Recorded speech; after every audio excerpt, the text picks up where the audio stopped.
ગંદુ પાણી આવે છે, પ્રેશરથી પાણી નથી મળતું।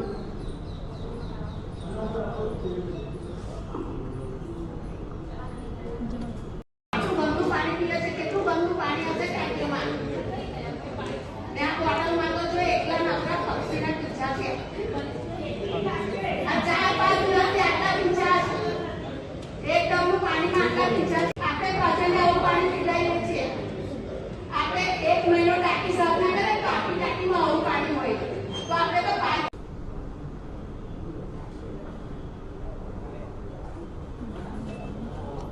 આનો નિકાલ ક્યારે આવશે, મને જવાબ આપો। વરસમાં 2 વાર ટાંકી સાફ કરી છે, આપણે ગરમી 1 મહિને 1 વાર કરતા ને તો 6 મહિને ફરી જોઈએ ટાંકી સાફ। ટાંકીઓ ખુલ્લી છે, આપણી ટાંકીઓ સંપ ઉપર બધા સંપ ખુલ્લા છે।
હાલ ખરાબ દિષ્ટિ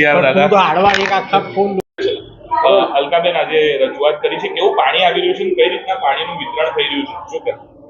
પાણી એકદમ લો પ્રેશરથી આવે છે। ઘણીવાર વારંવાર સભા હોય ત્યારે હું રજૂઆત કરતી હોય છે, ગંદુ પાણી લો પ્રેશરથી પાણી આવે છે, લોકોના સ્વાસ્થ્યની સાથે ચેડા થતા હોય ને એવું લાગે છે મને, કારણ કે પહેલાં આવતું હતું મછલીવાળું પાણી આવ્યું, ઝીંગાવાળું પાણી આવ્યું, હવે આ વખતે આવ્યું તો પક્ષીઓના પીછા। હવે લોકોની સ્વાસ્થ્ય જોડે આ ચેડા થાય છે, નાગરિકો લોકો આ બધા પાણી આવું પાણી પીવે તો લોકોનું શું થાય? પાણી જીવન જરૂરિયાત વસ્તુ છે, પાણી વગર કોઈને ચાલે નહીં, તો કમસે કમ તમે પાણી તો ચોખ્ખું આપો। જ્યારે ના જોઈએ, ચોમાસામાં પાણી નથી જોઈતું તો ઢગલો પાણી લોકોને ઘરમાં પાણી આપી દો છો, અને જે પીવાના પાણીની જરૂર છે એ પાણી મળતું નથી લોકોને, અને ટાંકીઓ સાફ થતી નથી। 2019 કે એમાં ટાંકી સાફ થઈ હતી, ત્યાં આજ દિન સુધી હજુ ટાંકી સાફ થઈ નથી। મારી રજૂઆત છે કે વરસમાં 2 વાર ટાંકીઓ સાફ થવી જોઈએ। આપણે ઘરની ટાંકી 2 મહિનામાં ટાંકી સાફ કરતા હોય તો એ મોટી ટાંકીઓ છે એ 6 મહિને તો સાફ કરે તો લોકોને ચોખ્ખું પાણી મળે, લોકોનું સ્વાસ્થ્ય સુખી રહે।